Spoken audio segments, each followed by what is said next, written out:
Well, good afternoon, good evening, good morning, wherever you are, folks. This is Real's Tennis Podcast number 13. We had 12 and a half last time, and this is 13, which is before 14 and definitely after 12 and a half. And we have a wonderful show for you this evening because we have guests. We have two wonderful guests. Don't mind you seeing us seen down there. I mean, hopefully, she would be talking and not just looking as she always does, unbothered. But tonight we have with us special guest. We're gonna introduce our guest first. First, we have known popularly on Twitter as Sam Bicep. We have him here with us today. Hi Or guys. her, or her. We never know because you never know. Bicep might be a man only. And we also have Tennis Inside Out Val with us this evening. Thank you very much. Ooh, I And love that voice. oh yeah, very. She's from Switzerland, so she has to be very. Well, she's gonna be from Switzerland pretty soon. I'm just gonna say that. I'm And really as always, we have with us today Andreen from Sunday Hello. Tennis Travel, and we have Janina as always.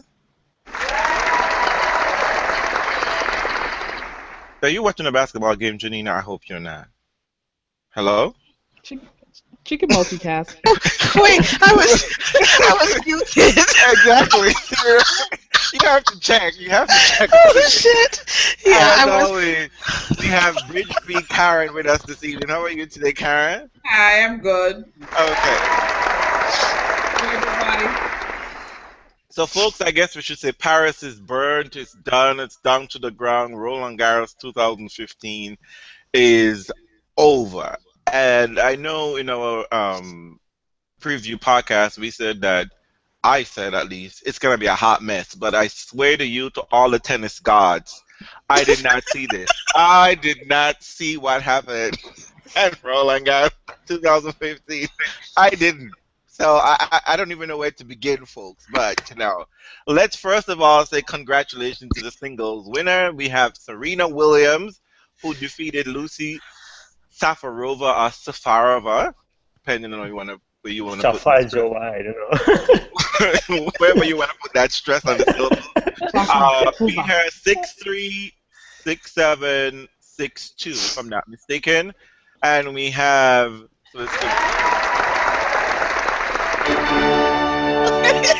and yes, dude, I don't know.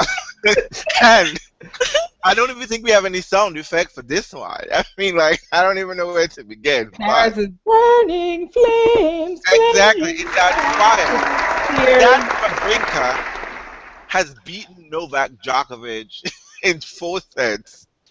4-6, 6-4, 6-3, 6-4. Folks, I don't even know where to begin with this Yeah, proper tips. I'm telling because I think right about now, without even saying, Stanley and Murray are definitely half. We have the big four. The big four has finally arrived. It is legit, folks, but it is 5 people. The big four is actually 5 people. Murray and Wawrinka make up one. That's all I'm gonna say. They make up one. And if you doubt me, they both, between the two of them, they have a career slam. They have Yeah, That's pretty awesome. That's pretty awesome. and they have like Olympic gold in singles doubles, exactly. and the silver in Olympic mixed. gold. Oh So yeah, I'm telling that's you. true. Singles and doubles. So they have a career golden slam between them. No one says shit that they're not legit. Okay, they are definitely. They're the big four. They are between them the big four. So we have actually with us this evening a bona fide Stanimal fan, I guess you would call yourself. So why don't you tell us about this victory? Because I mean, this is the biggest news. This is bigger than beyond Serena's 20, as a matter of fact. Because It is not. I mean, It is for me. Yes. For a Stan fan, it is definitely big news. This is huge news. Of course, one of my followers told me that I actually called this during the Australian Open, so I saw that. I'm a genius. I don't know if I don't even think you believe that. Were you drinking when you said that last time? You know what? The thing with Stan is I always believe it's possible, but it all depends on which one of Stan's is going to show up. Is it going to be, crazy depressed Stan, or, playing kind of half-ass good, half-ass bad Stan, or, super out-of-this-world Stanimal that hits a winner without even trying. So And that's that the one that showed up today, which was and that backhand. Ooh, my God. so That's so pretty. it is.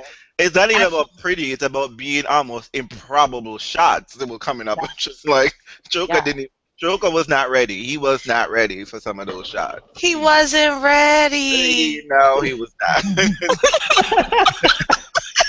And let's just go back a minute so we don't leave, the folks behind. Serena she's made it to number 20. 20 majors title. And I am fortunate to say I've seen them all. I don't know if this makes me young or old, but I have seen all 20. It just means you've grown with her. So Karen, as our resident expert WTA, what do you have to say about what does this 20 mean for us as tennis fans? What does this say for us? As a fan of the women's game, Mm-hmm. this is the WTA can't buy this kind of exposure for the game. They really can't. Not only has she won the last 3 Grand Slams at the age of 33, she has basically set the benchmark, set the standard for excellence on the WTA tour. In addition to that, how could you not be motivated by someone who, at this stage of her career, continues to set such high standards for herself? It's not only about the fact that she won her 20th Grand Slam, but it's the way in which she did it, not playing her best tennis. She showed us once again just how talented she is, and just, people talk about her serve, her forehand, her power, her this or that, but not much is said about Serena's mental game. From the first ball, she has not been playing good tennis. All during the clay season, she's been playing crappy tennis. But coming in, first round, seemed like a easy first round match. But Lavachkova was not an easy first round opponent, but she got through that. Second round, tested, set and a breakdown. Third round against Azarenka. In the third set, down a break. Fourth round against Sloane Stephens, serving to stay in the tournament in the second set, fighting everything within her, using all of her experience to get through those matches. Quarterfinals against Irani, that was like a breeze, but it wasn't But the semifinals, it's not only about the fact that she didn't bring her best tennis, it's the fact she was ill, visibly ill. I mean, depends on who you talk to. You can't make this stuff up, and then for the finals, to choke in the way she did, and let's give credit to Lucy. Lucy stepped up. How many times have we seen players? How many times have we seen Lucy? Not even players, Exactly. just Lucy. Lucy, who has the name Almost. How many times have we seen Lucy snatch defeat from the jaws of victory? And this time around, she was defeated. She lost. Serena won that match, but she had a worthy opponent in Safarova. And like I said, for Serena to be 50% of the way through in doing what her coach has always said she's capable of doing, which is to win a calendar year Grand Slam, I think it's amazing for her. I think it shows she should be rewarded for achieving this milestone, and I couldn't be happier for her. I know, well, I know we have some on our podcast who might not agree with this, who might have a different opinion, I should say. So. Oh yeah, well of course I do. You know me. I think the calendar slam is boring, but but I also have to realize that I approach the WTA tennis in a very different way. I'm not emotionally invested in the WTA. For me, when I go to watch a WTA match, I want to be entertained fully. So that means I want all matches to go 3 sets if possible. I want it to be a roller coaster ride, and because realistically, the only person I care about who loses in the WTA is Venus. So I want Venus to get every set a bagel and win. And so I think There we go, breadsticks and bagels, like yeah, but I think you have to, you know, I think one of the things that came across to me when I thought about this and why I'm not a big fan of the calendar slam. I think that if your favorite is the dominant player, then you don't give a shit. You're fine. But if you're not that invested in that player, you do not want to see the dominance. It's not that enjoyable. It's not interesting. I mean, so if Serena is your fave, yeah, of course. If Venus was going to be the one that's going to do a calendar slam, I don't give a shit if it was boring everybody left and right. Venus take the calendar slam. If Fed was doing it, sure. And so I think that's what I realized is for me, it's not an intriguing story because that's not what I tune into when I want to watch a WTA match. I want unpredictability. I want uncertainty. I want a surprise winner. I want a choke from somebody in a lead and possibly a comeback. I mean, Serena gave you all of that in this tournament. Serena gave you all of those things. But realistically, there was never a doubt in many people's minds, and probably even in hers. So that was fine. I mean, the story it was an interesting ride, but if we remember from our last podcast, you all three said it was the winner was a given. So clearly, even though it looked like it was a struggle, you all believed it was not going to happen. Exactly. So, well, I mean, but this is something that I don't want to cut you off. It's something we've established here a long time ago. You've said that Serena's rival is Serena. I mean, if Serena shows up, no one else is in that conversation. The number two, the then number two, Sharapova, don't even have a clue what to do other than our next move is going to throw a racket. So it's just like I think Novak Djokovic fans want a calendar slam. Would I find that interesting on the men's tour? No. No. No, not at all. And so I mean, I'll be fair and say a calendar slam for if you're a fan is what you want. But if you're a non-fan of the person who's close to that, you don't want that. Am I right or am I right? What is that? Well, I think that when you have a calendar slam, it takes away the conversation about how strong the rest of the field is and how strong you pretend the rest of the field to be. Because if one person can go through and win all the majors, the competition can't be that great. Well, that's the question. I have to say that I disagree with that stance. I mean, I watch the WTA for the entertainment value, yes, but Andrine's take on the WTA and what she looks for is symptomatic of what I think is wrong with how fans view the women's game. It's for entertainment, but it's not entertainment in the way that I look at it as entertainment, in that I think they play exceptionally good tennis, they're competitive, and the breakout players that are there.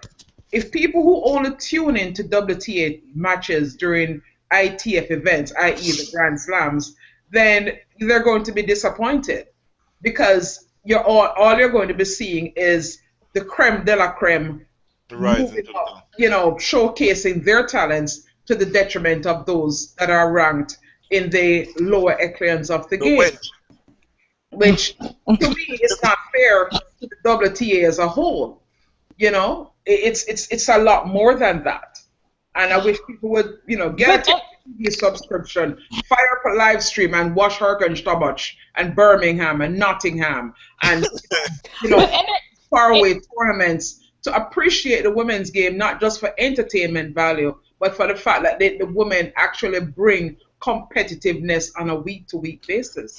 Entertainment is not that. First of all, when I say something is entertainment, it's not a denigration. It's actually a compliment. However, what I'm into watching the matches for entertainment purely. I'm not emotionally invested in the winner. So, of course, I can appreciate the good or the badness of the play. I can appreciate a match happening in Washington, D.C. I can appreciate one happening in Nosebleed, Alaska, wherever. That's different. What I'm trying to say is that when you are approaching a match as a fan where you're emotionally connected to a player, their win... Uh-oh. You're breaking up, Andrew.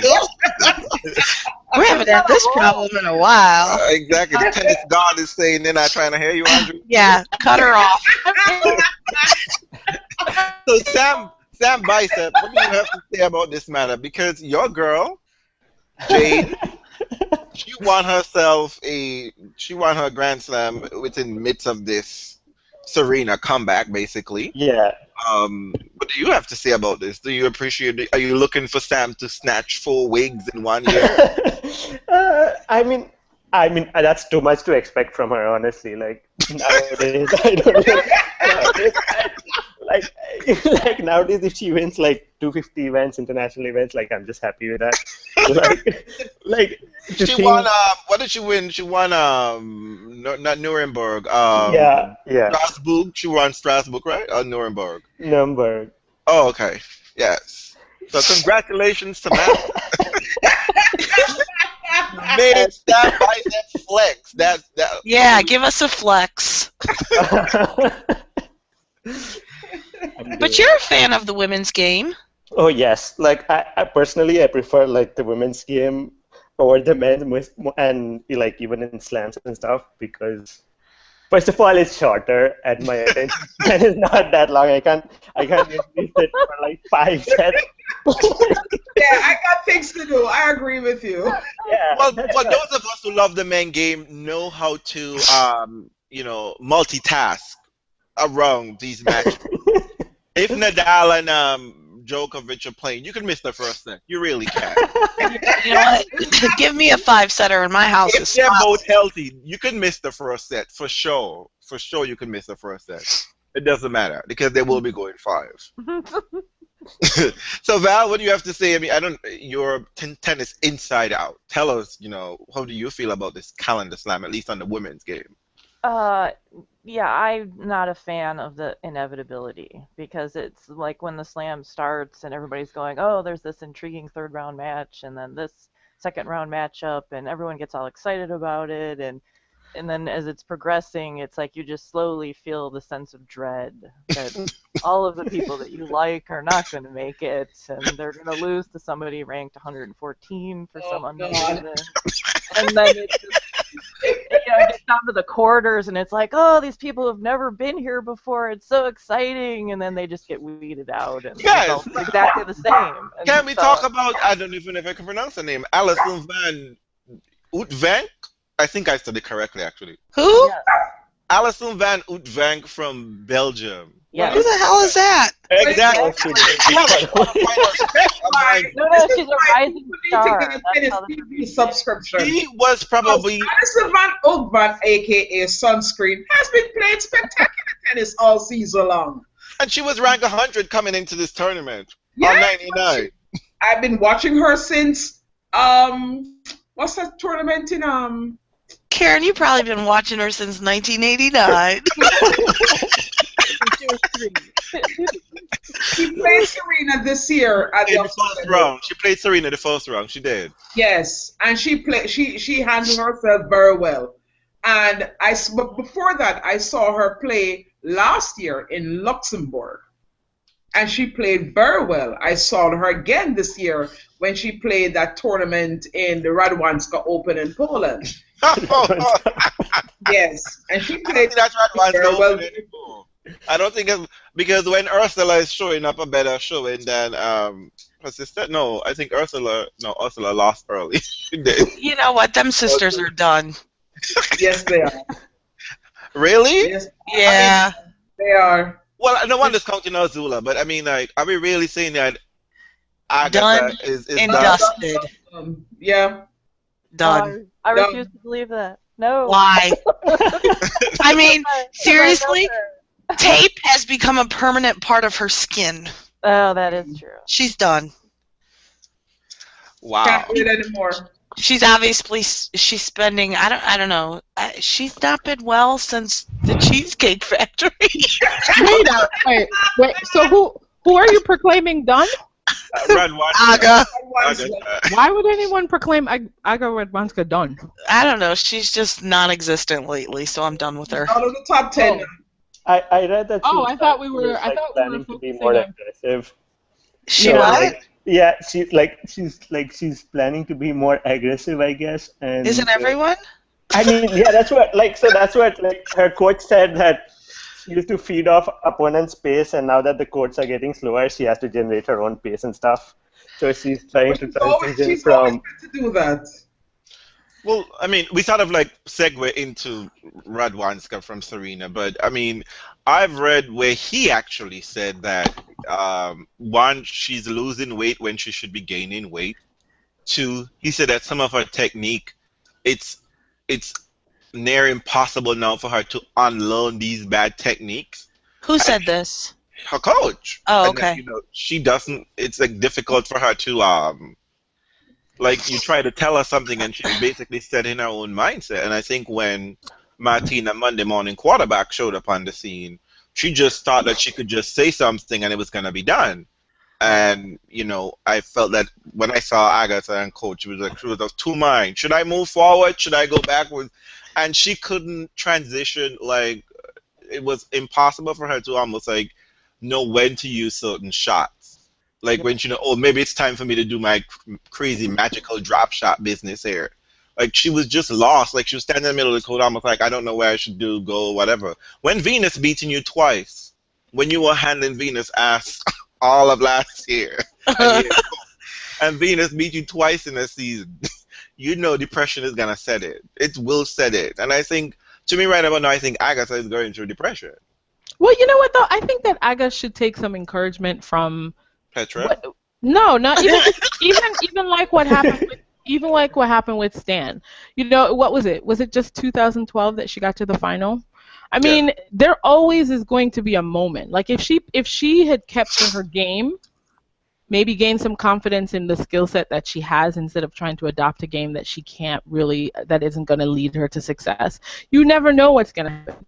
You could have a ring. You could have a couple withdrawals here. Somebody's having an unhealthy season here and there. Do you know? I mean, there are moments the larger issue is Fidel is on the decline, and there are some moments where people can come in, especially on the men's game, and take your opportunity. So the same thing might very well happen. You know that Petra is slightly emotional, so maybe she won't always be present 100%. Maybe Sharapova is going to be injured with this whole. For me, I don't understand why she's completely. What's going on? You know what? I Andrew, blame.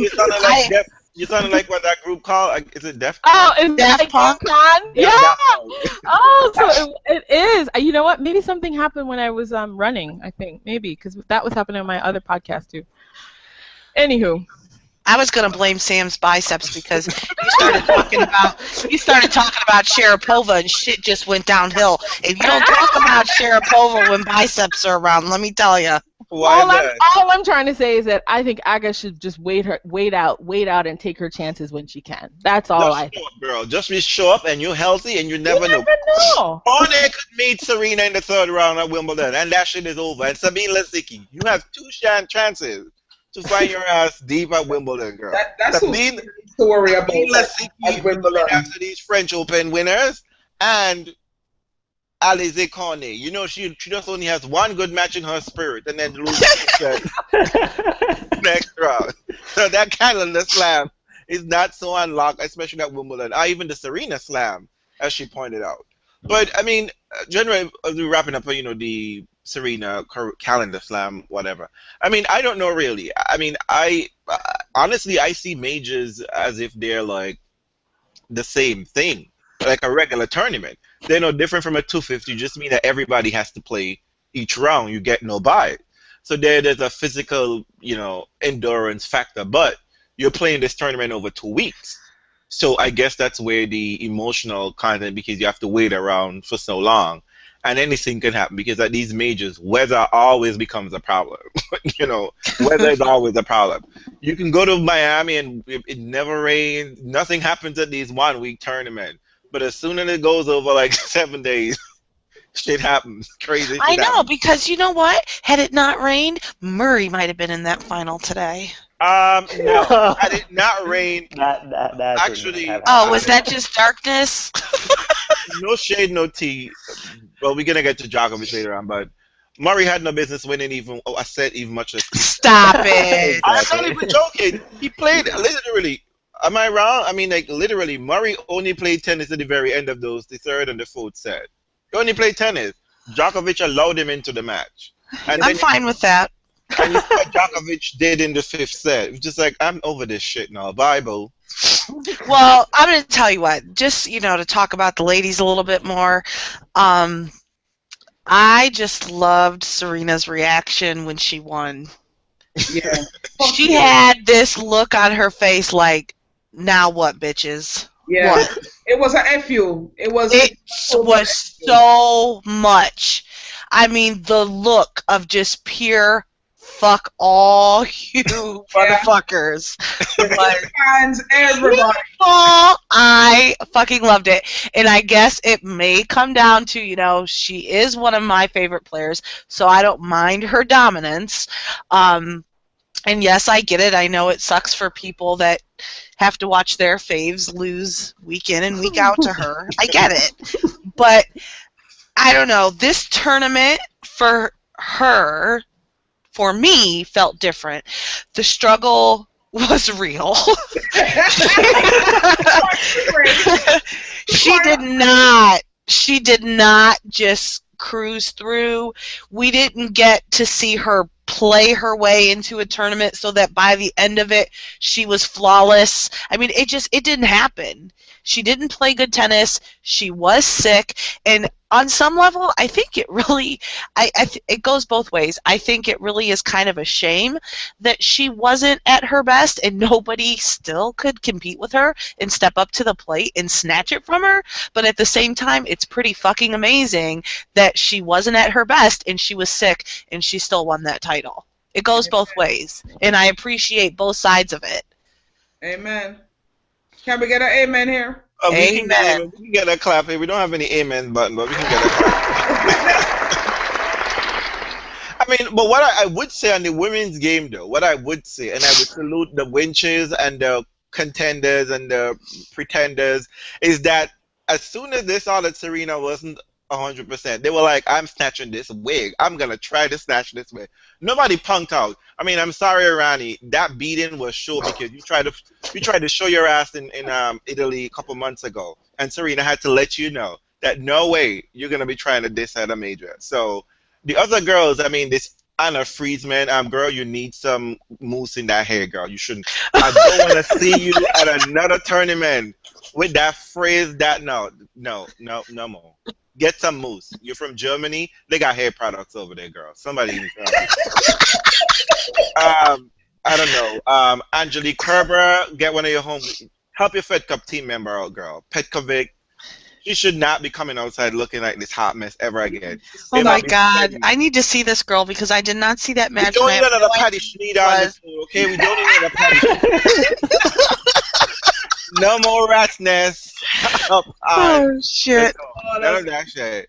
To get something, I mean, like, as a ranker, she really stepped up and she tried her best, post Sasha. Not happening. You were ready for Paris, but Serena was more than ready. She dealt with you. Got a surprise bagel. I don't care what anyone. You lose six straight games in a set. You got a bagel. I don't care what anyone says. You got broken 3 times, and you couldn't break back any of those 3 times. You got a bagel. Well, I don't mind that theory. I thought a lot of the girls stepped up, and I was actually happy that Safarova got to the final. She was playing actually, I don't want to say the better tennis, but overall quality tennis from the beginning because she beat some really top players. Muguruza, Sharapova, right? Lazicki, even Anna, who was playing decent tennis. Oh my God, what a disappointment! What the fuck happened to her? Ivanovic the Terrible showed up. I'm telling you, I was waiting for this to happen because Ivanovic should not have gotten out the first round. Shavitova, you fucked up. That could have been you. That could have been you in the final. That could have been you there, but you fucked up. No, you get no money. You could have had that money. I lost in doubles today. Exactly. She did. Yeah, she did. Never said. You know what a $500,000 check could do for Shavidova's life? We don't see that girl anywhere anymore. That $500,000 would have done so much wonders for her life, and she fucked up. She like, and I got that money because literally, um, everybody got blown out of that section of the draw. I mean, the I draw. guess I mentioned Simona Halep. Lord. Oh, I forgot her. We can't talk about her anymore. I forgot her. But I thought a lot of the girls stepped up and really played really well in this tournament. I mean, a Yes, lot they of did. surprises. I mean, it's not the big names that showed up, but I mean, there are a lot of girls out there who were just like, I'm hungry for a big win, a big title, and as always, I'm hungry for a big check because I'm literally hungry. None of this fucking $8,000 check is not gonna be. So I was really surprised. The women's, I thought that the women's tournament was a very good tournament all around. I mean, but if we ignore a lot of the media bullshit sensation, because a lot of it was just a lot of bullshit hype. That's all I'm going to say. So, Well, I mean, okay. there's some other things that we need to talk about in the women's game, but I think we will talk about that later on when we discuss the men, because, I mean, Val, it's Tennis Inside Out. It's time for you to pour it all out. You can let us all know how you feel. Tell us about this victory because I don't believe it. And I thought, He said, I don't believe it. What, you don't believe it happened? I kept my mouth shut. You remember I said, I keep fucking up with the men. Surprisingly, I usually get the men right and the women wrong. I leave the women to Karen. But this time around, I got the women right except for Svitolina. Elena Svitolina, I'm watching you, girl. You fucked me over. You should have got Anna Wig fifth last time, but you know what? Let bygones be bygones. But, I totally, I picked Sangha to get into the finals. I really did. Well, I was told you that you shouldn't do that, but you didn't listen to me. I didn't listen. No, I did not. But I thought, I said, Sangha, you have been here before. You let David Ferrer beat you. I don't know why. But, this was another shot of it. I mean, France was begging. France would have been over there and pushed you over the line. I mean, like Watmo, he talked about not getting any love, and he was the last man remaining. So he had no competition for any attention. There wasn't even a Frenchman in the doubles. So he didn't even have to worry about shit. And Well, then he wasn't getting any love though. Really, it was actually kind of odd when he played Stan. because he has a nasty attitude. That's why. Well, yeah, and a lot of times he kind of just looks like he just wandered in from somewhere and doesn't know what he's supposed to be doing. Like, oh, tennis? Oh, I didn't know I was supposed to do that today. And that's crazy when Monfils is on your team. That is crazy to have that look. Hard to do. When you are the last one, when everyone's saying Monfils know what he's doing and you don't, that's a problem. Oh my God. Well, I always say they share the French brain, so it was like, well, it's fine. I did read that. You did say that. Who have it at that time, And Paul Gasquet. Oh my God. We're not going to talk about him. We're not going to talk about Gasquet. No, That we're was not going over to. before it even He has started. fans out there who listen to this show. We're trying to draw all the love in. The agony of that. Yeah. So could you give us some perspective inside out about this Stanley victory? Because, this is probably improbable. I mean, this is probably bigger than him beating Divadal at Melbourne, in my opinion. Oh, it's way bigger. Yeah, Do you agree or disagree? no, I don't think so. Because Why? because it was once he won the first one, it was like, okay, this could happen again. Because it was kind of always. But don't you think like the second one is like harder than the first? I would think. Well, I'm not gonna say it's easy, but Stan is kind of like once he knows he can do something, he can get back there again. And the thing about being a Stan fan is you have to know that it's a roller coaster. Yeah. Basically, like being a Kuznetsova fan.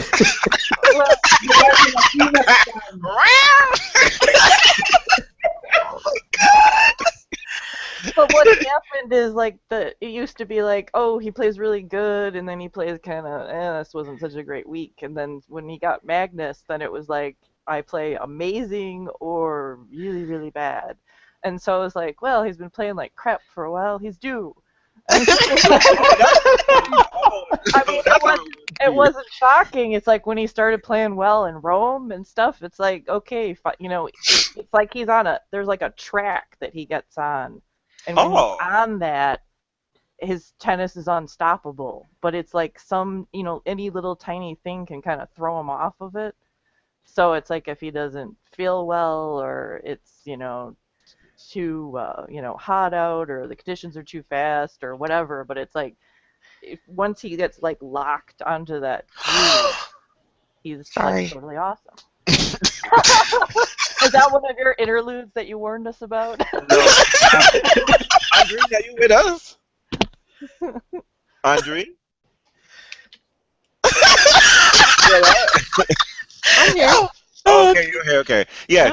So you're saying that the first one was bigger than the second one? Are you asking me? Yeah, or- yes, you Tennis Insider.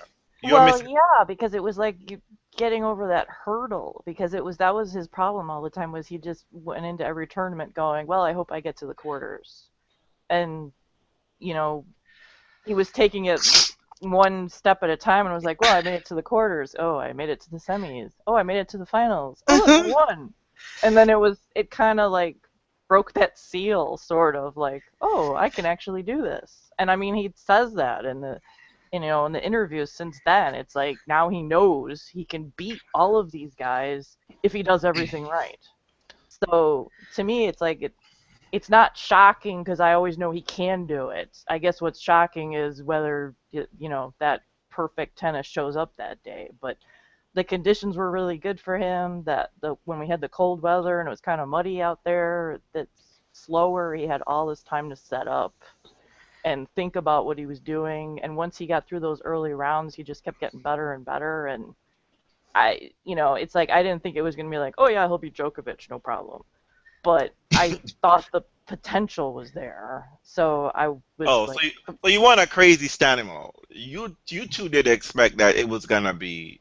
You didn't see that it was impossible for him to lose. I should say that you didn't think it wasn't improbable for him to win. You thought it was possible. Yeah, and I mean, I just thought that like the more rounds he went, the more likely I thought he was going to be able to do it. So. And what's funny was that even when he beat Federer, not been broken, I was just like, Stanley would mess up later on. He just would. Because that's what he does. That's what he does. You know what? I felt like this.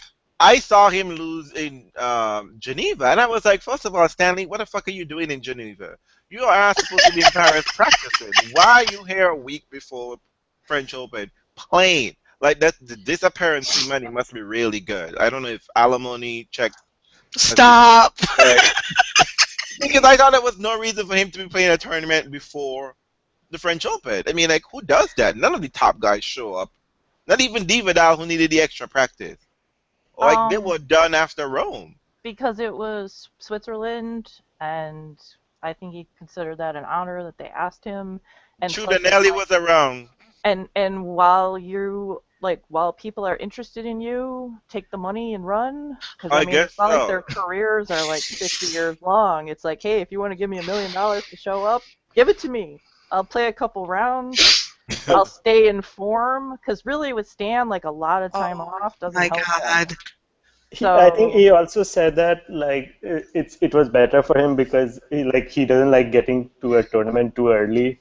So like he didn't because he starts thinking too much or something like that. I think I just read that today. So like he said that it was better for him that he went to Paris late. Right. So that's good. So folks, okay. Now that we know that, for me, I mean, the second one was better than the first one, and I don't know. Because I know like a lot of people like to throw shade and put a little asterisk and say, Divadal back had problems. Yeah. I don't believe that shit. I'm so sorry. Divadal was choking and his back went out because he's like, fuck, this boy is gonna beat my ass. My pigeon, who I've beaten 12 times in a row, is trying to come for my few little scraggly hair on my head. What the fuck? I have no game plan. Uncle Tony didn't give me a game plan for this shit. When in doubt, pull the back trick out. Stop it. Oh, fuck, we're screwed. We won't get any sponsors. You know what? For me, I just thought, like, this match, everything about it was better than the Australian Open match. And like it or not, people are going to say that Stan pulled that AO title out because Rafa was hurt. Doesn't make it true, doesn't make it right, but people are going to talk about it. And there is no excuses for this win today. He handled Novak. They both played well. It was all about who. Right. It wasn't a beatdown. It was good tennis almost from start to finish. And Stan just was the better player today. But the drama. Oh my God! I'm sorry. I can't. What happened? She can't focus because I can't do this again. I mean, seriously, overtime again. Anyways,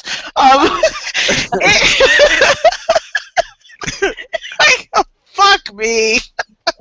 Anyways, it's just, you've got the #1 player in the world who is playing on another planet when he's playing anybody else, and Stan just came in and said, I'm taking this. It's my day. And there wasn't really much Novak could do about it. He tried. Well, the reason why I'm going to say that this is better than the Australian Open, because he repeated what he did in the Australian Open. He beat the #2 player in the quarterfinals and showed up in the finals and beat the #1 player. He did it. So whereas everyone thought that was a fluke in Melbourne, he was just like, I am the real deal here in Paris. And Murray and I make up the fourth person in the Big Four. We just do. So I also think his game matches up well. His game matches up well with Nole. So you knew that it was a strong possibility that it would be competitive, and also the new and improved Stanley, you mean? Because they were 17-3. No, I'm just talking about the recent Stanley. The last couple of years, they've had good tussles, right? In the right environment, true. Yeah. And over 5 sets, it goes. So I mean, and also you knew that Novak. I mean, that's the thing we talk about with Novak, which makes we talked about this earlier. Yeah, is that he can play amazing and then go off. So that's what's wonderful about him, is because you will have your chances, and you knew that it was going to be too important for Novak. And so that's why when we were wanting Sanga in the final, even though under normal circumstances Sanga would probably get his ass handed to him by Novak, we knew that the moment would be big enough that he might be able to do something. So I mean, that's what's I mean, to me, that was what was intriguing about the final, is that you didn't know who was going to win. It was not clear at all. I mean, I knew if it went to 5th set, maybe the chances increases. But I would say, I have to give you props, Andreen. You get a big clap right here because. What did I do? I'll tell you right now, before the clay court season even started, you told me, and I think we probably said it here on the podcast, I probably said it in our minds. We called you crazy. You said, I don't see Nole winning the French Open. He wants it too badly. It is too important to him. And, we've seen that, though. We've seen that. It's the Olympic medal. It always, it always happens. I just thought that, I mean, it's been his pattern to want too much and then lose. But I thought that he might have, I don't know, reined it in. I mean, the great thing is that I don't think he thought beating Nadal was a gimme that meant that he was going to get it. I don't think he believed that. I think he knew that that was just a stumbling block, a big one, but a stumbling block. Yeah, it was quite large. But look how he handled him, though. Look how he handled Rafa. Like, it was, I don't know. But that just tells you that Rafa was playing basic tennis, but we never can see that because the Rafa mystique is so strong. And Rafa hasn't played basic tennis since 2011. Yeah, so when he plays basic tennis, we don't really see it. Just like when Federer plays basic tennis, people can't quite see it. They're like, oh, wait. And I'm like, no, Federer's playing basic tennis. He just needs to get somebody who believes he can do it. Yeah. You know what I mean? You know what? I'm happy for Stan. Final, but his pigeon, Federer. I'm really happy for Stan. I wish that he I mean, I know he's happy, but he always never really looks happy. I mean, I don't know, he just always kind of looks like, I don't want to show too much emotion or something, and it's probably just his personality. I don't know. I wanted like big giant smiles, and no, I don't need no fucking tears. I've got enough of devil tears today. Whatever, trying to win people over. That I can't stand that motherfucker. I can't stand the clothing. I'm just gonna say that. That pants. Oh my god, you're so funny. I thought for certain that the no late tears would bring a little bit of chip out of that heart of yours. Mine? Are you kidding me? No way. I just thought, you know what? Look at you trying to be all gracious and steal Stan's moment. Dry it up, motherfucker, and move on. Come on. Again, you got another damn plate. Go eat dinner. Oh my god! I made some rather crazy meme. Sometimes I'm a hater, but I'm judiciously. And I said Divadal was like, "No weapons formed against me in Paris shall prosper." I'm telling you. Oh, Soda Lane, you go and buy Djokovic a beer right now. You send him a case of whatever the sweet finest. Because whatever, Elena, you can't even whatever his wife's name, you can't even talk to Novak right about it. Just send Stefan into the room and just go with your girlfriend because he is having a shitty day. He's having the worst day ever today. It's not cute.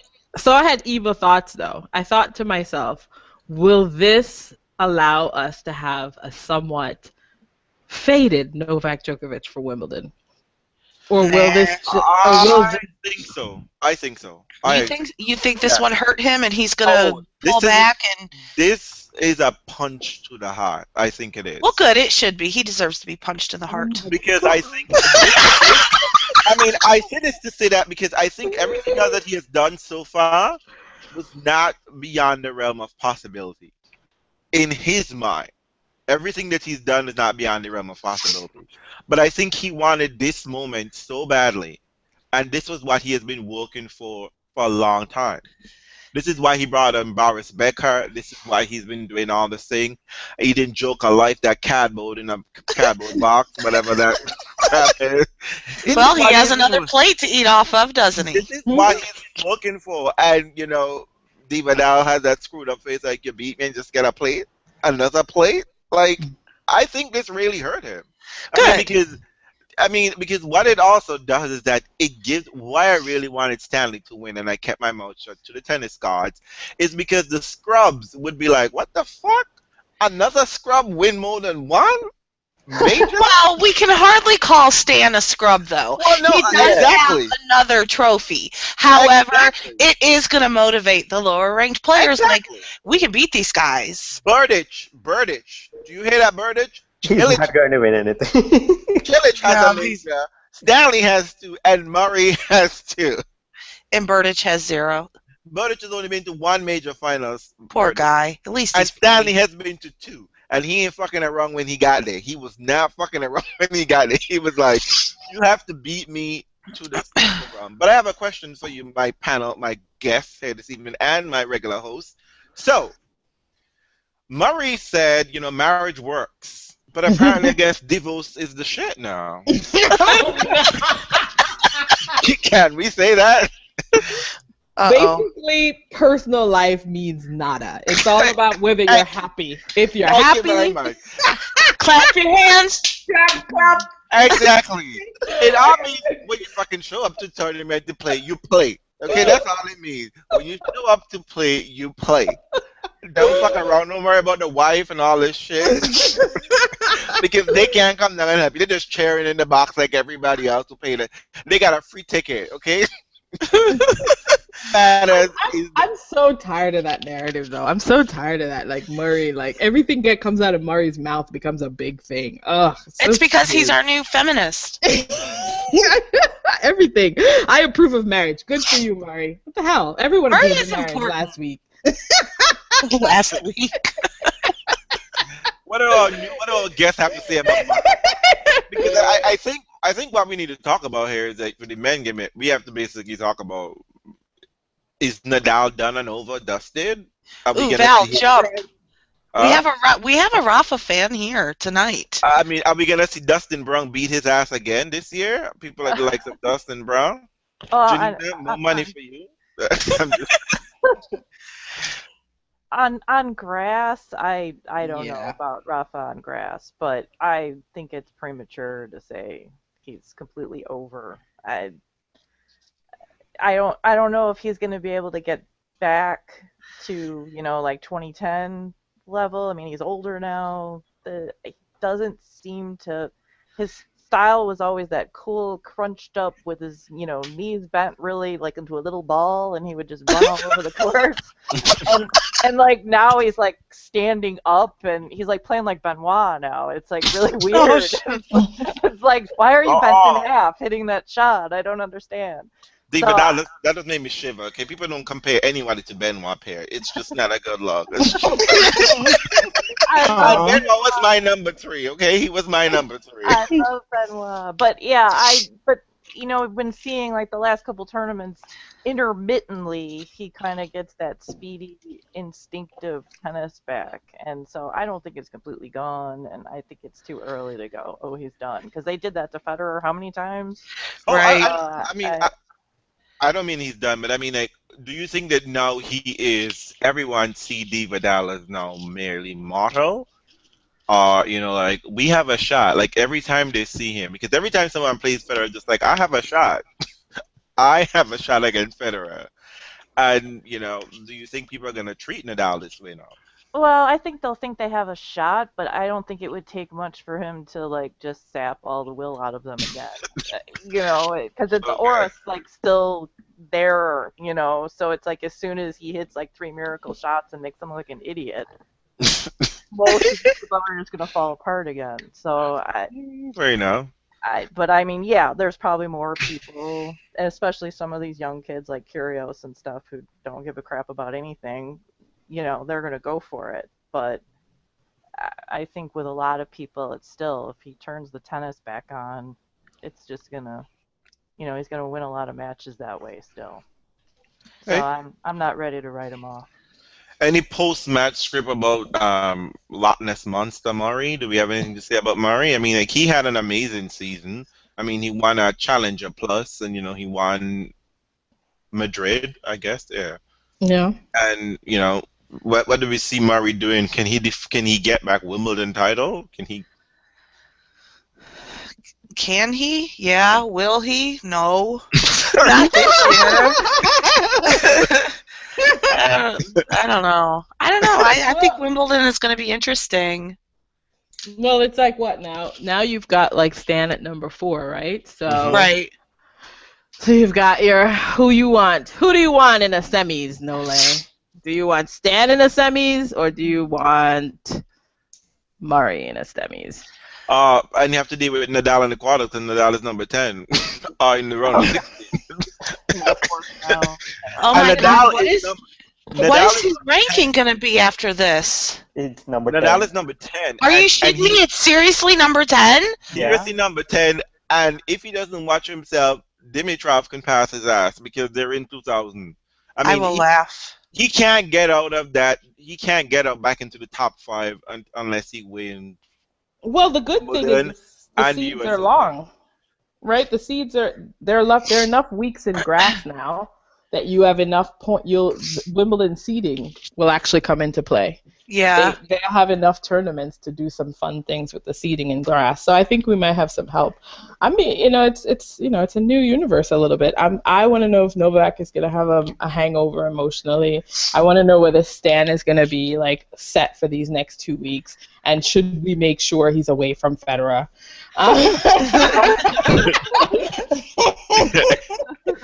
Yes, we do. Yes. Just for emotional sake, for me. I know. How did you deal with that, Val? I mean, God, who do you choose? Who were you rooting for? Tell the truth. Come on. Which man did you choose? Honestly, Stan gets a little bit of the edge now. Yeah. Partially because it's really hard with Fed, where it's like he's got 17 of them, and Stan's going for 2. It's kind of Yeah. hard to go, Roger deserves it more. It's like, no, he doesn't. He's good. He's But I really mean, good. I And love Roger should Roger. be feeling happy because no, I don't think Nadal is gonna pass 17. Well, I you don't never think. know. You I'm never not know. sure about that yet. There's still Mm, How many does he have? 14. 14. 14. He's got a few more French Opens left in him. He ain't winning Yeah. anywhere else, but It all no, you know what? It all depends on the crew. Everybody, Yeah. we just need the other crews to, because even though sometimes I get pissed off, I have to admit that Stan winning also holds Novak back a little bit. And just like when I had to embrace Murray doing better and winning slams because it really kept some people in check, Yeah. that's the same thing that's gonna happen. Even though at the moment I hate it, it does kind of help everybody With else sort of get blockers. some. Yes, Yeah, they're blockers, but you're like, all right, well, this because I put the theory out there, and it's kind of clear to me that Federer is the weak link in the top four right now. Like if Federer that gets was a up for nice debate. no, if Federer Oh. gets a nice draw, the person who goes through Federer generally doesn't have to do as much heavy lifting in the semis, right? Or as so it's just I feel like this is the moment for somebody. You look at that draw and you're like, if I just play incredible tennis when I meet Fed, I might be rested enough. I might get him in 3 sets and I'm done. I mean, that's what happened with Cilic. And who can say that Cilic? Who could say that Kay didn't do the heavy lifting at the U.S. Open? I mean, Oh. he knocked on all the heavy boys, and when he did. got to that final, even if he choked a little bit, he had no legs. A lot. You know what I A mean? lot. Yeah, I know that's our new thing is we realize that Kay is maybe a choker, but Is that soup on his fucking head? Is that soup? when you see the joke on us as Federer fans in general though is when you see a good draw for Federer, look who else is on that side of the draw because it's also right? somebody else. Yeah, true. It is so true because you know what? The way was paved straight to the final. Straight to the final, Federer, and you fucked it up. And your ass was sitting at he's sitting at a soccer match, streaming it on his phone. Like normal people, which I loved. I thought that was funny. I thought he was taking it with his daughters. I would not take girls to that soccer match, and I wouldn't even take myself to a European soccer match. But Let me ask you: do you guys really believed the Michael Lodros story when Federer No. said he knew for certain that Stan would win? Do you believe that? No. No, I don't believe that at all. Federer probably said that after he lost, and I mean, Federer believes in his game a lot, and I don't think Federer thought that he was playing badly, and he wasn't playing horrid tennis. Stan was just playing amazing tennis, and I think perhaps I don't know when he told Michael Lodro that He said it but the day. perhaps- He said it the day of. Like I think it was through text on the day of. Yeah. Why aren't Yeah. you here? Well, Like he confirmed in some French TV or something. Yeah, that I'm talking to Federer now, and he says I know that Stan's gonna take care of this. Well, then I would believe that. I really do. Because I think they made a plan, like, if this trophy ain't going to stay in Switzerland, no Serbia, no shit. So we could go back and look at Rome different. He's like, listen, Stan's like, listen, Fed, I'm gonna give you the shot at Nole, and then he saw that final. He's like, no, bruh. Exactly. Let me do it. Let me do it. Tag me in. I need to come back in. I got the one-handed backhand to take care of this mofo. So- Exactly. That one-handed backhand just don't work as well on the red dirt as it does elsewhere. But I'm telling you. But I mean, I was pleasantly surprised, and not because it's not because I hate Nole or I love him or whatever, but I just thought it's time for the scrubs to step up because I'm so sick and tired of seeing all of these majors have not been going to anyone else. I mean, like we've played for since 2005-4. It's basically 3 people have been winning this shit, like 3 people, and only just 4 guys have been able to collect something in between Del Potro, and he's done basically. Stop. Cilic. Let's not go there yet. Cilic. I mean, who's gonna believe that in America? He calls himself a legend already. So he isn't coming back. He's done for the year. He's done forever. And Murray and now Stanley. And I think it's like I don't believe Berdych will win one, but you never know. You never ever know. Berdych But just I mean- win at Wimbledon. What are you talking about? But it would inspire people like Kenny Shikori. Well, you know what? I wouldn't necessarily count Stan for Wimbledon, but definitely for the U.S. Open. Yes, because He I has think a he shot thought that right he there. exactly Right? he thought that he Right had there. legitimate shots. Exactly, he thought he was just like fucking K beat me and he did that shit in the final. No, fuck no, fuck no. Because if K could have grabbed Nole's ass, I could have done that shit in 3 sets.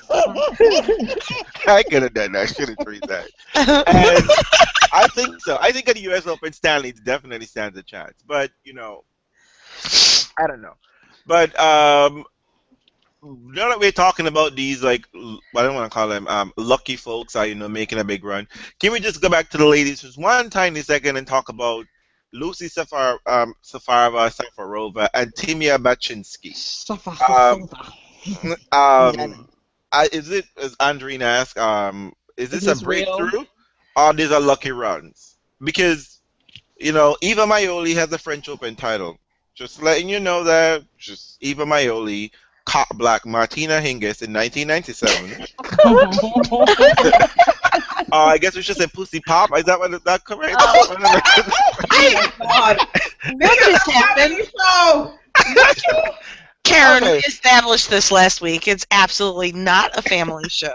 You know what? I've never heard the female version. So is that what it is? I just made it up. I just taking generally credit. say cock block in general, but It's a pussy pop. It's a pussy pop. Oh, that's too bad. Well, what?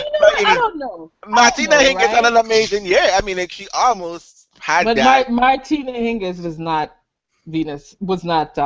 Serena Williams. So, But we the French Open we is a don't place know. where her game.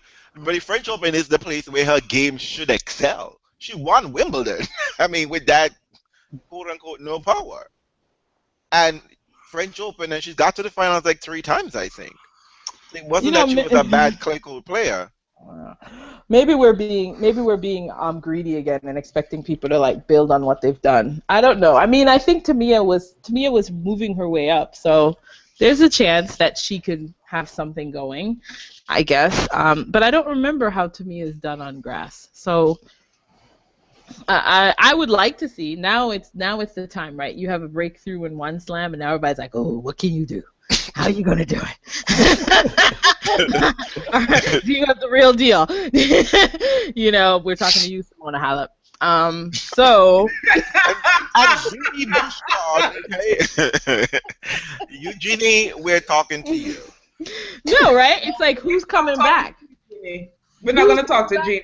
Oh, but doesn't Jeannie like grass? So, we have to see. Now it's interesting to see what everybody that faltered in the clay, can they rise back up again? Can Simona become more, can she become relevant in another way? So we'll see. I don't know. But the toe has been I think it's been kind of favoring, I guess not really, but Baczynski was definitely playing. Lucy has been playing well, and I guess it goes back to what we spoke about earlier in our earlier podcast about this clay season. The race is not for the swift, but for the ever-enduring. Lucy won Dubai, I think it was. Dubai or Doha. Won one of those earlier tournaments. She played relatively mad throughout the rest of it. Timea Baczynski got to the final of Shenzhen, and she played some decent matches. She played Serena tough in Indian Wells. And they weren't trying to make a lot of noise. Serena herself wasn't making a lot of noise. And now with Stanley.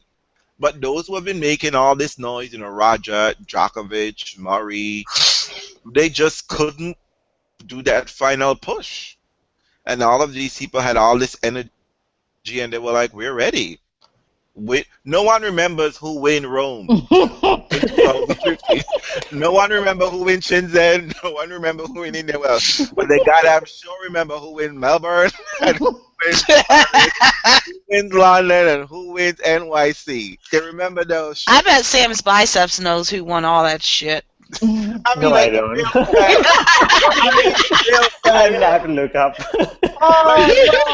I mean, nobody ever I never hear a player say they walked on the street and be like, oh my God, that was the girl who won Rome Italico. No. They'd be like, that's the girl who won Wimbledon next to her. She stared some fans. There is a picture going around. Someone has a caption with Serena, Anna Ivanovic, Radwanska, and Wozniacki. And Serena is basically like between Wozniacki and Radwanska.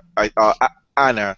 And the caption said Serena with some fans. And I'm just like, That's right. See? I mean, Oh, there you go. remember, I mean, Now she can be happy. She can be happy. The Cavaliers have won for her. I okay. didn't just yell for like 2 seconds. Ah! That was some fucking bullshit if I've ever seen it. Okay, I'm ready. Okay. I'm really sad because that means Riley lost. But anyway. You know what? I can totally bring tennis into this. Let me just tell you give me 10 seconds. What just happened in the overtime of this match? Cavs got calls like Serena Williams versus Jennifer Capriati at the U.S. Open. That's what just happened. I have never seen this in my life. I'm done. Well, we want the cute child to win, so that's what it's all about. So let's do it. Is the game still playing, Andre? It's over. Done. It's done. Okay. Yeah. So my point is that no one remembers who win these small tournaments. Elena Dementieva, who was a very solid player. You know what she said? She said, I've never won a major, but you know what? It makes me really proud and special. People in Russia remembers me winning the Olympic gold in 2008. So. But that shit only comes around every 4 years. So, half the girls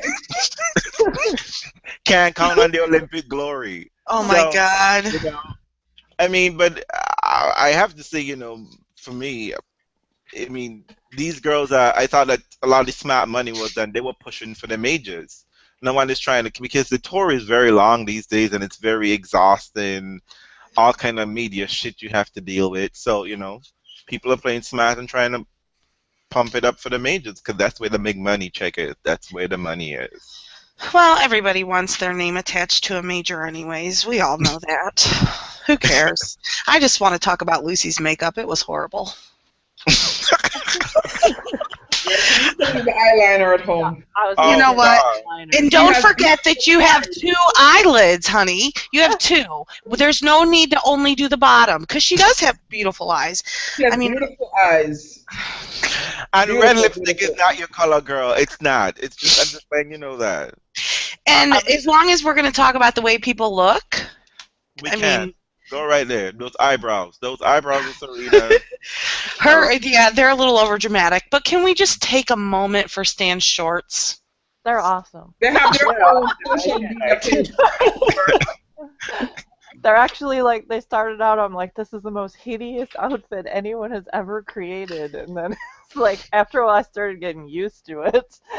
And then it sort of became charming. And that's kind of No. I like the plaid, so it doesn't bother me. You like it because you had to watch him. Well, you like it because they made his butt look even bigger. They did. They just highlighted that. And the front didn't look bad either, so I'm not complaining about those shorts.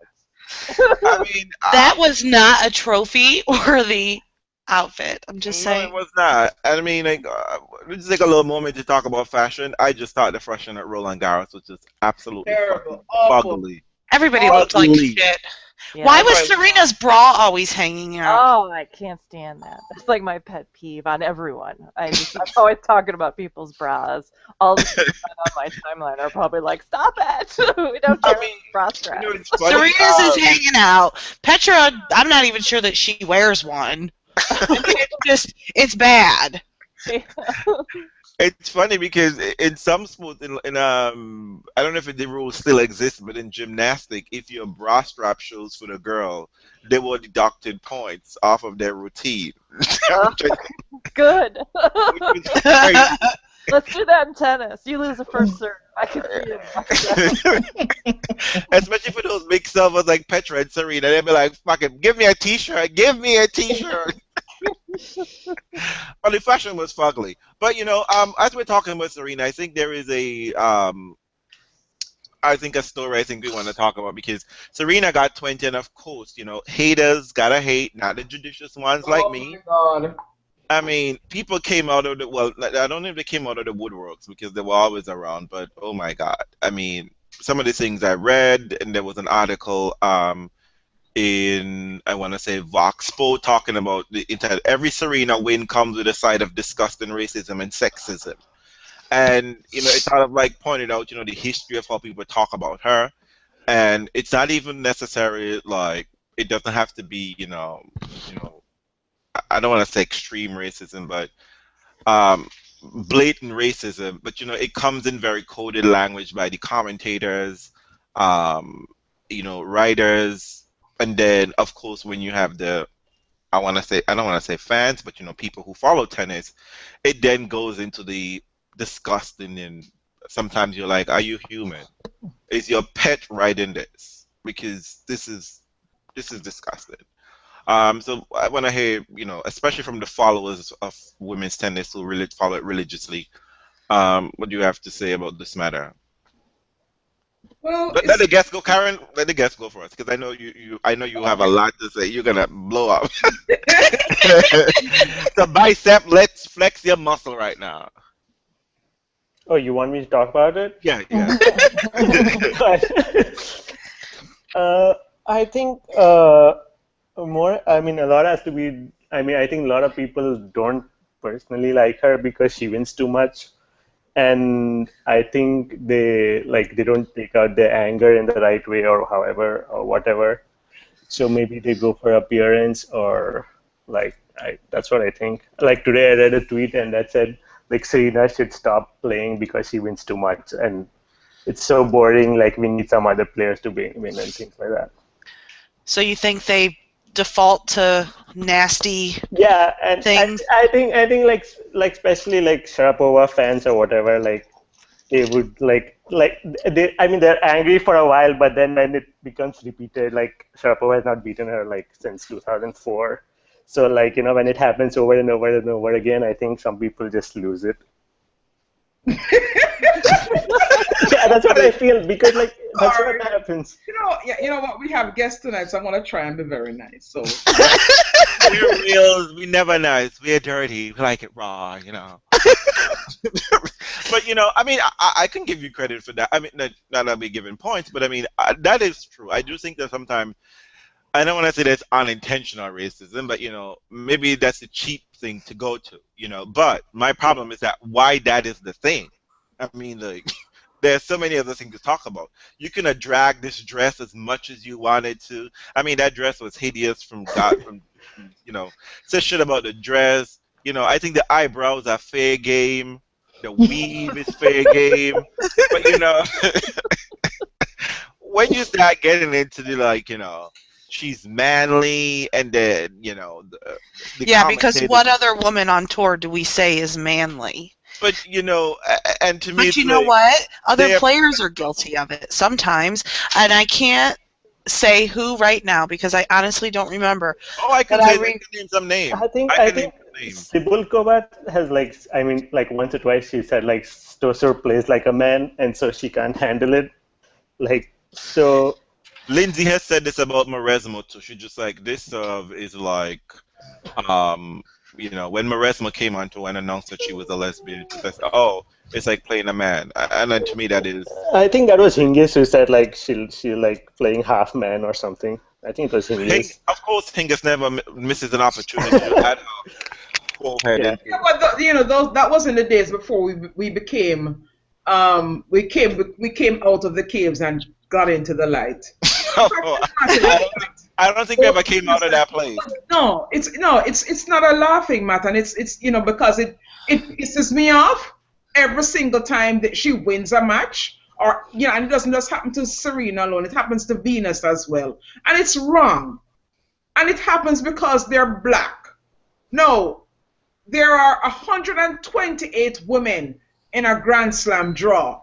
That means that there are 127 other people out there who can beat Serena Williams. Serena Williams didn't just get up one day with a racket and decided, oh, I'm going to kick everybody's ass. No, she gets up every morning. We saw the movie. We all saw the movie, right? We saw the movie. I saw the movie. She gets up every morning and she goes running and she works out and she exercises and she works her ass off every single day. Her parents sacrificed so much for her to get where she is. She wanted to be better. So she went out and she got herself a different coach. She got herself a hitting partner, a nutritionist, a physiotherapist, everything that she needed just to get better at what she does. She takes her losses, she goes home, she watches tape, she comes back and she kicks the same person's ass who beat her the last time, because that's what champions do. That's why Floyd Mayweather hasn't lost a match in God knows when. Okay? Ever. Because he goes out there and he works his ass up. You might not like him, you might not like the way he fights, but he goes out there and he does his thing. Roger Federer used to do it. People used to hate him for it. Rafael Nadal, I'm no fan of his, but he goes out there and he works his ass off. He digs his heels in. Novak Djokovic does it. Every single one of these players out there, they work their ass off. And yes, Tara Moore, I know you're listening, they don't learn how to fucking lose, because that's not something that is taught at the academy that they went to. Okay? They got bills to pay. They have people who rely on them. So learning how to lose is not an option. And people need to get with it. Your fave can't beat my fave? Fuck it. I don't give a shit. She is going to kick your ass. She has a better serve. She has a better return game. She digs her hair down, and when she gets ready, she puts her hair in a bun. She gets down low, and she says, because guess what? She's a biblical woman, a woman of God. And the Bible says that when you can't say anymore, you answer in groanings. So that's what she does. She doesn't. And the church said, Amen. Sunday afternoon. I'm sick of it. I'm sick of it. I'm sick of people, backing losers. Okay, fine. You like losers. You like also rants. But don't use that platform to denigrate somebody who has put her life into her career. Come on. Well, because the truth is, when Rafa does it, when Roger does it, when Sharapova does it, we don't hear that it's a white man or a white woman or a Spanish man. We don't hear that. But there's always constant talk of the black woman. But I think, personally, a lot of that is because it's no secret that tennis is a white sport. Even today, it always has been. And when Serena and Venus, and yes, I am well aware, I don't need anybody coming to me later to attack me to tell me about the black people that came before them. I am aware. However, they weren't supposed to be there and be this good. They kind of showed up out of nowhere because they didn't play the juniors. They didn't have to do all that. Well, not that they didn't have to, but they didn't do all that. They went professional, and they won. I remember Venus talking when she was little about how, other players would see a draw and say, oh my God, I can't believe I have to play that person. But Venus's attitude was, yes, I get to play that person because I'm going to win and I'm going to get more points, because her attitude was always positive. But in a world of whiteness, when you're not supposed to be there and then you dominate it, people fall back on that and they criticize it because they don't know what else to do, they don't know how to handle it, and they don't like it. And it really is, for a lot of people, that simple. They feel like they're not supposed to be there because this isn't your sport, and they're kicking ass and taking names, and people don't know how to handle it. And they've been so dominant, especially Serena, that we always have to hear about how she's black, how she's manly, which, yeah, she's black, so what? Is she more muscular than most women on tour? Yeah, so what? Look at Tsonga. He showed up looking like a shit brick house at this French Open. But nobody talked about it because he's a man. Ana Ivanovic, you just want to give a sandwich to. But we don't really talk about that either. And if you do, it's shame on you. But everybody can talk about Serena's arms and compare her to a man, and for whatever reason, it's okay for a lot of people. Why? Why is it okay? I don't understand the talk. I mean, it's like they're athletes. They're running up and down on court. They're supposed to look fit. I don't understand it. They can't look. They can't look like couch potato like you and I. And Because the worst part about it is that every single time Serena wins a title or a tournament, all of a sudden, the people who are never concerned about doping in tennis because there's no doping in tennis, all of a sudden they crawl out of the woodwork. She's doping. She must be doing this. She must be doing that. All of a sudden, everybody wants the integrity of the sport to be upheld. Well, guess what? Do we know who Wayne Odesdip was bringing that HGH to? We never did find out, did we? and it wasn't for personal use. It wasn't for personal use because guess what? He had no exemption. But I want, before we, get off this topic about losing and how the, black people are viewed in this sport, or rather, how Serena and Venus are viewed in this sport. I was reminded of in 2005, Venus hadn't won a title in years.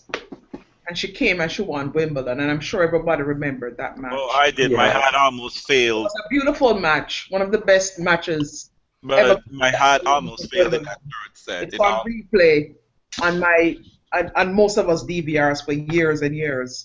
And in that same year, Venus won the Woman Glamour of the Year. Andrew, you might remember that. Mm-hmm. And in her acceptance speech, I remember what she said, Andre? Mm-mm. She What said, she said. I was tired of losing. I would enter these tournaments and I just kept losing and losing and losing. And she was trying to hold back the tears. And her family was in the audience and they were tearing up and crying. And she said, but then I started winning. And that is the measure of those two sisters. Because they lose. They lose and they lose and they lose. But they never give up. They believe in themselves. And I wish other people in other professions would try to believe in themselves as well. Be inspired. Draw inspiration from that. Don't look down on her. Don't call her names. Don't call her out of her name because she's kicking your fave's ass. Don't denigrate what she has achieved because she didn't go out there and steal it. She worked for it. They both worked for it. And they deserve it. Everybody deserves it. I might not have been happy that Sam Stosur beat Serena.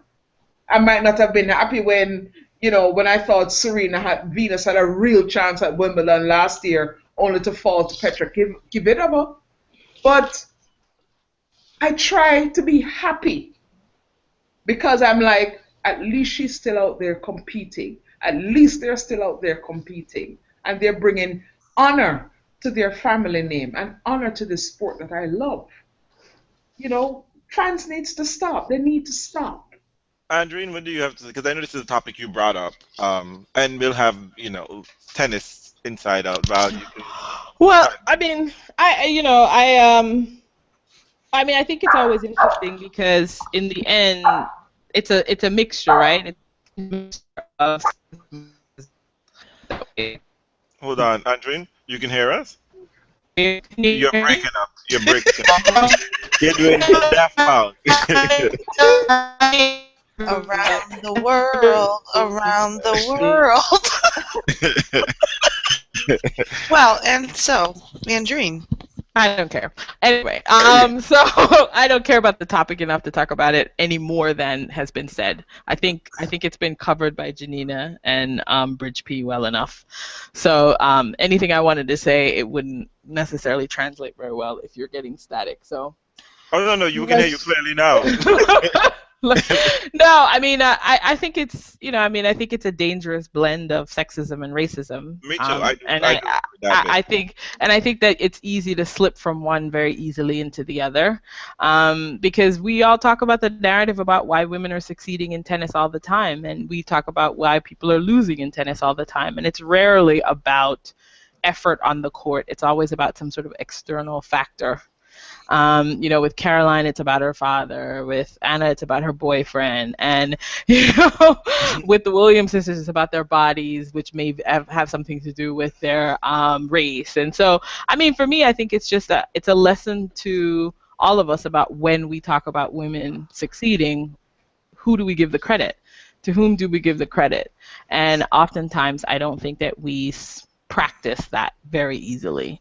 And so I think then when you have the race thing comes in, there you go. Doesn't take very far for it to slide all the way to. I mean, I got into a battle with someone about equal pay early this week. So I just think that the conversations we have about women's tennis just needs to shift a little bit. I think we need to spend less time comparing the tours and more time just talking about them as very different animals. And I don't really understand why we've never been able to do that. Like when anytime someone deifies one, that necessarily means the other is bad. I like I said, I approach them very differently, and I don't see why it's not possible to do the same thing.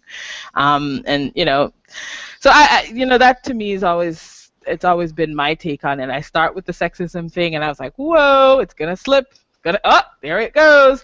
But I actually find it interesting, to be honest, about what happens with Sloane and what that's about. Because I do think it's also about feeling like you have access to the player, because I don't think that Sloane experiences the same level of racism as those two women. And the question is why? To what degree is her failings protecting her? I mean, maybe this is really a question of dominance and what that means for people to see someone dominate, and how uncomfortable that makes us all, just in general, And so racism can crop up there, but I think we all are very uncomfortable with seeing someone thrive sometimes and be amazing all the time, because I don't think we live in that world. So I'm off. That's always my question. Why is Sloane immune? Or maybe she just doesn't talk about it, or I don't know. I'm curious about what that experience is like, and for the other girls on tour, for the other ladies on tour who are of color, and what their story is like. I never see it, so that's always been my wonder. Tennis Inside Out. There's nothing I can follow up with all that. Yeah. I don't know if it was. I had an interesting discussion because Karen brought up the mention of God, and during Serena's acceptance speech, Monday morning quarterback sort of rolled her eyes when, as always, rolled her eyes whenever. This is always been common knowledge. As soon as Serena showed up, she'd just be like, "Fuck it, bitch! Fuck it, what the fuck are you doing?" And then she gets me the trophy to say, "I want to thank Jehovah God, for bringing me here, and." Martina rolled her eyes, and I said, I'm not sure. I said, I thought it was inappropriate. Martina, they invited you there, and this wasn't your place, your moment to express your, feelings about God or whatever the case. It isn't your time to shine. You're standing in full view of the camera. We can all see you. And it's kind of inappropriate, and it's just like, do we, God and tennis, Anyway, I'm not a big fan of Martina Navratilova, so I just think she just needs to have a seat, in the just sit in the senior section, girl, and sip your little gin and tonic and be good. But segue into she's mentioned like, oh, I wish I could have played Serena. Girl, please. How do we feel about that matter? Nothing.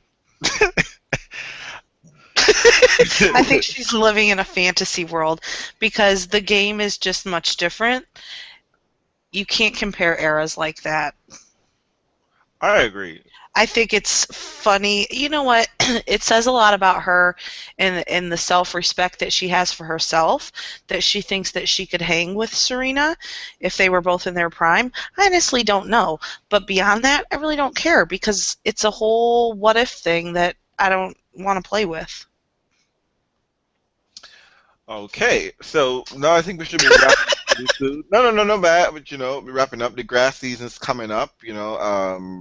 I don't think it's too early to have any prediction because we still have French hangover, like no lay. We just have it. We just not ready to talk about any other tennis, whatever. But for our two guests this evening, this has come as a surprise. You have to name your top 6 ATP or WTA, whatever your flavor swing, or you can mix and match. We've never tried mixing and matching. You have to name your top 6, and you have to deal with our scrutiny. You have to justify your top 6. So, Tennis Inside Out, ladies first.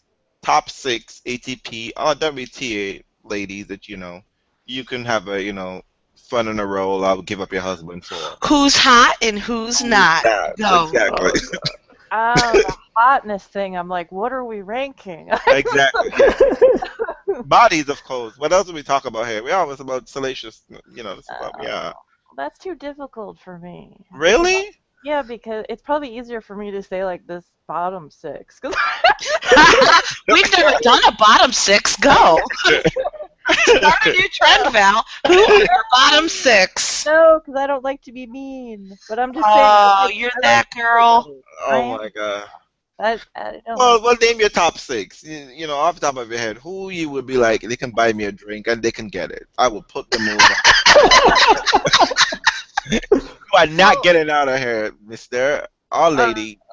Well, we know Stan is number 1. Really? Yeah. She loves him. Are you the problem why, I forgot her name, why Mrs. Wawrinka is... Is it you? That wasn't me. So Donna isn't real? So Donna is still a factor? Wait. Why don't you tell us, before we even go any further, since Stanley's your number 1, you have to fight Donna, really and truly. Do you have to fight Donna to get a moment with Stanley? Do you? No, I don't think so. You're not buying into that whole rumor? No, because that whole thing really frustrates me, especially Why? Because it was made out of absolutely nothing.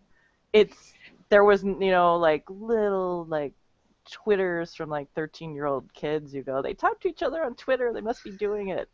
And then Stan's wife, released that kind of angry statement about him being a liar, and all the tabloids went, oh, what's he lying about? Let's go find something. So they like searched everything and went, oh look, people are talking about that he talks to somebody on Twitter, and oh, she's hot and she's a teenager, and this is be awesome and scandalous. So they all 500 websites all stole my photo of the two of them. Oh yeah, I know that. Because They did? Yes, they all stole it. I actually got money from Blick, Switzerland, because they put it in their print edition without permission, without paying for it. Well, check you out, Mama. Yeah. So, but they all took it because it was the only picture out there of the two of them. And Blick just said this thing like, well, maybe it's because of this. And suddenly everybody else that reported it went, oh, it's absolutely true. When it just started from out of thin air. It was like a game of telephone. It just started from nothing, and then suddenly everybody started reporting it as fact. I have a question, and I'm going to play devil's advocate here because I am real. I'm just going to say, so Stanley is near 30 years old. Donna is 17, 18 years old, I believe. 19, I'll give her that much. Now, if this situation is being circulated, wouldn't it be fair for both the adult, the main adult, to clarify this matter? To simply say this isn't true? He did say that. And he did say that? Yes, there were a couple articles where they asked him, and he said they are just friends. They have the same management company, and they talk a little bit on Twitter. They're friends. That's it. So he did say that, and I think she said it too. So, and it's not that I think it's like outside the realm of possibility, because I don't know either one of them. I have no idea what they're doing, but neither does anybody else. And this whole thing was just completely just pulled out of thin air. Well, yeah, because everybody wants a story and everybody wants the gossip, and they see something and they take it and they run. We see it every day on every platform. Well, and I thought tennis is protective of each other. Well, sure they are, but then you have the journalists on the outside that are like, ooh. And it doesn't help that his wife openly stated that there's been some type of infidelity. So they had to have something to go on. I mean, she was very clear that there, somewhere at some time, whenever it was, that there was some type of, she said it, emotional. And the lies. Yeah, so, people just look for things and they want to run with it. And hey, Val, I'm glad you got paid for it.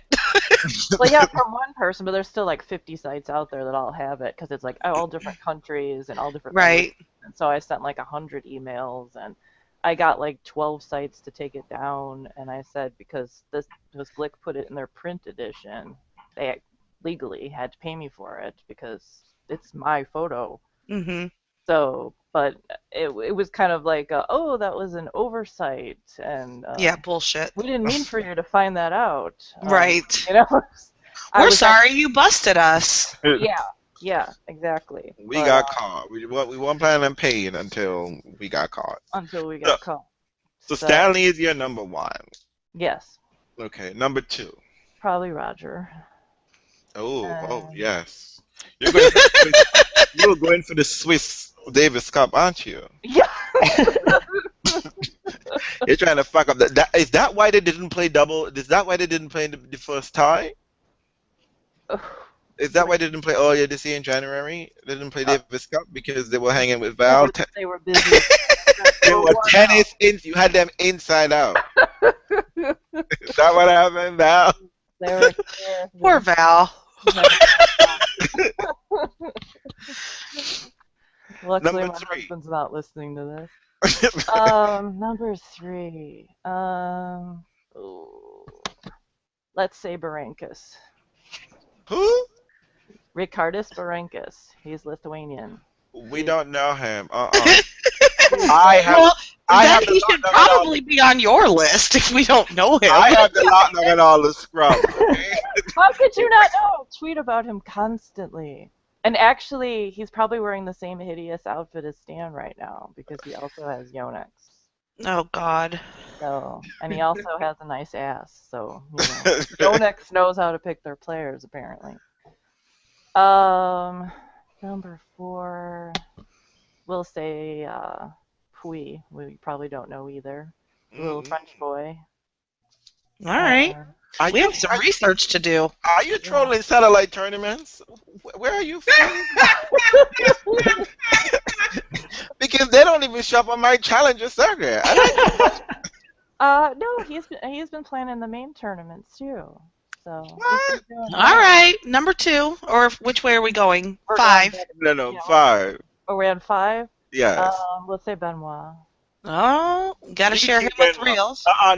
No. I've put Benoit back into the field. And you released him from his duties. Yes, I picked Popsicle. I am thinking Popsicle. He got that doubles money with him and Jack Sock. So all right, and number 6. Number 6.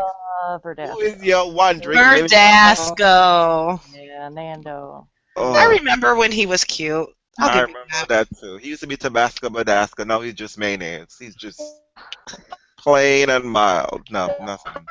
Bicep, I won't make you flex this time, but Bicep, you come back on this show, you best have a list. I'm sorry. I don't care if you mix and match. I don't care. You can even. I even give you the option to go into the stands and pick.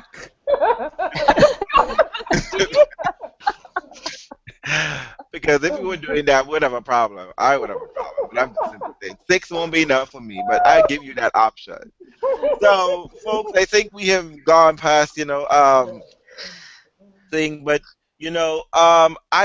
so before we go wrap up, favorite moment of the French Open, Andrine, you go. Our least favorite moment. Least favorite moment, how quickly Fed went out of here. Okay. Favorite moment was the Lucy match versus Lucy Sharapova match. No, Although, you know what? Let's be honest. Lucy played like a fabulous match. Oh, That she played. was. I was like, finally, someone has put Sharapova out of her misery. She's clearly was like, when am I gonna lose? I don't want to lose today. I don't want to lose tomorrow. Lucy Sam bicep, you didn't flex him, or I'm just gonna be saying that, you know. I know Lucy lost. No, that was one of my favorite moments. I think that was really nice to see. It's nice to see when someone doesn't think they can do something and does it. And she followed up that good win with a couple more good wins. Yeah. Yeah, so good. Janina, your least favorite moment. My least favorite moment would be, yeah, you know what? I don't know. I mean, let's be honest here. There's so many. I said it from the beginning. I'm not a fan of the French Open. I'm not a fan of clay. I'm glad it's over. I'm super happy Serena got her 20. Roger, you fucked it up again. Whatever. We're all used to it. Moving on. My favorite part, it's over. Let's go. Oh, of course. Karen, your least favorite moment and your favorite moment. Your least favorite first. My least favorite is a tie. I know what they are. I know. You know, but let's just say Venus, and more Venus. Oh yeah. I mean, yeah, that was my least favorite part. That was the top of the least favorite. But can I say that the coverage sucks? Yeah. The coverage. Yeah. Yeah. The coverage is pretty bad. FFT, we know you're listening to us. To get better coverage. I mean, I live all the way out in the boonies here, but I have a satellite. Yeah. I can't get Tennis Channel Plus. If I could, I probably would have subscribed for it. I can't get Watch ESPN because my ISP doesn't provide it, even though it's available in Barbados. I live east of Barbados. Yeah, but that sucks. The coverage really sucked. For the first time, you couldn't even hit up a live stream to get coverage. You had to be switching between networks. ESPN from this time to that time, Tennis Channel that time to that time, NBC, tape delayed coverage. Jesus Christ, in this day and age, because nobody has the internet and nobody knows what the score really is. You know what I mean? With the papers next, it's a fucking bullshit. My favorite part. Can you hear me? Yes. Oh, I thought I put myself on mute again. My favorite part was not what you think, but yes, happy for Serena, but just the great tennis and the breakout of so many players. Alice Van Oostbank. Sunscreen, her breakout. I was watching her. I thought she would do damage. I think she'll do even better on the grass. Shafarova, really good performance. Even Anna Ivanovic finally make it into the second week of a Grand Slam for the first time since she. Karen, how many favorites do you have? I just thought the women did exceptional. Okay. I just thought they did well. So there you go. Yeah. Sam Bicep, what's your least favorite moment and your favorite moment? I know what your least favorite is gonna be anyway, but I think my least favorite moment was probably like Federer flopping. I don't know. I didn't get to watch that match, but then I think like I actually even found out about it like 2 days after he lost. So I think that was pretty disappointing, especially the way people talked about it and said that he didn't break Stan's serve or whatever, like he had no chance in it or what. And that being said, my favorite moment is definitely Stan winning it. winning the tournament. I'm just gonna say you have amnesia. Did you watch Sam play Maria? I'm just saying. Am I Are you ignoring your body? He disappeared. I hope it was accidental. I hope he wasn't thinking of me. And then it's inside out. What was your least favorite moment? What's your favorite moment? Least favorite moment is that none of my women ever go as far as I want them to. Yeah. Hero, no JJ, no Aga, and the only upside that I was happy about was it was nice seeing Sloane actually Yeah. like enjoy Playing well. playing tennis and showing emotion and Releasing the beast and getting that full of yeah, money yet again. yeah, doing well. So I was happy to see that. So that was like a minus and a plus on that side. And my favorite part, which I know will come as a shock to you, Like, wow. was 2 weeks of Stan's gonna go out in the first round. Oh, Stan's gonna crash out in the second round. Stan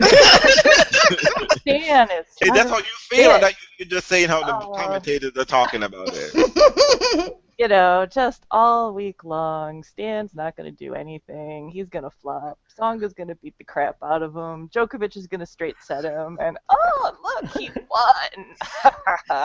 So that was my favorite part. Reels? Okay, my least favorite part was basically the French Open organization, basically. Y'all trying to fuck with Federer security. Y'all, Oh Yeah. yeah. I forgot about no, that. Oh my God, see how funny that is? We totally forgot that. yeah, y'all trying to fuck with Federer security. Y'all trying to kill spectators with y'all milk, and then y'all blasting about the whole shit. And then most of all, y'all have those fucking ball girls running around in I don't know the fuck to call that shit in this fucking cold weather. So you have the lines person down in the back in a jacket, and then Yeah. she's running up and down in some mini skirt and some sleeveless shit. That is so fucking disgusting. I thought that was so Yep. disgusting. That we are I tennis. too. That is should be we are sexist pigs. That's what that .com. That's what it should be. That's just me and my little rant for the week. Somebody got a rant every week. And my favorite moment is it's a tie. I'm not always a big fan of Lucy. Not that I dislike her, but I'm kind of indifferent to her. But I thought she played an amazing tournament, and I hope she doesn't this isn't like a one up. Like we show up for this, and this is all we ever gonna see you again. A la Sybil Culver, one of those people. Jeannie Bouchard, but she's older, wiser, hopefully, and girl fix your makeup. And I'm happy that, the men, I'm happy that Stan won insofar that I'm not a fan of his, but insofar that, the other scrubs can step up. And I'm happy that, the Swiss blockers again. Like, the Swiss blockers fucked up Nole yet again. And Nole has Pain to go. blockers. Pain blockers. Exactly. He has to go resync his French Open games. So it should be interesting to see how that turns out. So, with that said, folks, I hope we didn't go 2 hours. I don't think we did. But, I just want to thank you all, my guests, Sam Bicep and Tennis Inside Out. Thank you for being with us here today. Don't forget to tweet it, tell all your friends, tell them to come our way. Comment, we like it. Hate judiciously. I don't care to comment. Just don't be nasty and rude, because I will put you in your place. I'll check you. Like, I will check you more times than yes or no. So, and as always, my lovely co-hosts, Janina, Karen, and Andreen. I'm so happy that we're all here. And we survived the French. We did, and we're not in tears. And Divadal is not lifting the trophy. Yes. I'm just saying, there's a new person, there's a new man in town. His name isn't Roger Federer, Andy Murray, Novak Djokovic, and Divadal. It's Stanley Wawrinka, and he got the mustard. So, thank you, good night, folks, and hope you enjoy it.